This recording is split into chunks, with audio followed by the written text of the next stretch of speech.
Paz e graça, irmãos. Agora um tema muito legal de a gente discutir, que se encontra ali em Ezequiel, capítulo 28. Nós vamos ler a partir do versículo 14. O tema é exatamente sobre Satanás, o inimigo. Irmãos, muitos perguntam assim, aquela pergunta, você não precisa nem ser evangélico para perguntar isso, né? Uma pessoa, independente da fé que ela tem, ela vai perguntar pelo menos uma vez na vida essa pergunta: se Deus é tão poderoso, por que Ele não matou o diabo de uma vez? Você nunca fez essa pergunta para você? Se Deus é tão poderoso, por que Ele não matou o inimigo e já limpou o mundo do mal de uma vez? Irmãos, vamos ler aqui em Ezequiel capítulo 28, versículo 14. Tu eras querubim ungido para proteger, e te estabeleci. No monte santo de Deus estavas, no meio das pedras afogueadas andavas. Perfeito eras nos teus caminhos, desde o dia em que foste criado até que se achou iniquidade em ti. Primeiro, que o inimigo ele foi feito com livre-arbítrio. Segundo, que naquela época, irmãos, na eternidade com Deus, não existia ainda o erro. É bom que a gente preste muita atenção nisso e focalize bem isso. Vamos evidenciar isso. Coloque na sua mente, não existia o mal. Não existia naquela época, irmãos, o pecado. Ninguém conhecia o pecado, ninguém conhecia o mal. Então o que aconteceu? Quando o inimigo, eu falo inimigo, não falo Satanás por enquanto, para você entender o porquê também disso. O inimigo colocou no teu coração ser igual ou mais que Deus.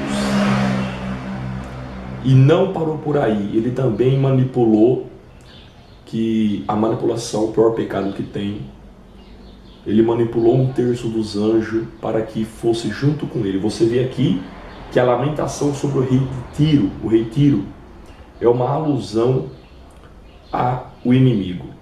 Irmãos, naquele momento ninguém conhecia o mal ainda.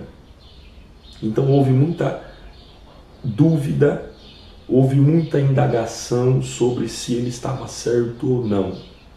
De tal maneira que ele, usando a manipulação que ele tinha, ele conseguiu agregar 1/3 dos anjos do céu para pensar do jeito dele. Naquele momento, se Deus matasse o inimigo, que agora era inimigo, e também aqueles que estavam pensando como ele, primeiro que Deus ia sair como errado ou como duvidoso, porque até aquele momento os outros anjos viam o inimigo ainda como aquele querubim ungido. Eles viam aquele inimigo ainda como aquele querubim de fama, de formosura. Até aquele momento eles se tornaram inimigos só de Deus.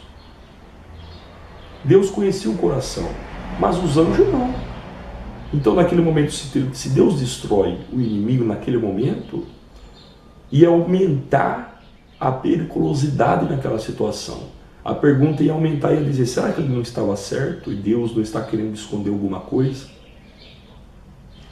Então Deus resolveu esperar, e o tempo é a melhor solução no caso de afrontas. Quando tem duas afrontas alheias completamente diferentes uma da outra, o tempo é a melhor resposta. E foi o que aconteceu, foi passando o tempo, e hoje nós vemos que Deus estava certo. E a cada dia que passa, o tempo vai denegrindo a mentira e vai fortalecendo a verdade. Por isso que eu digo, irmãos, debater não vale a pena. O tempo mostra na sua vida do mesmo jeito. Às vezes você está com a razão e surgem algumas indagações sobre você, sobre a sua vida pessoal, algumas acusações. Deus ficou em paz. Deus deixou o tempo resolver.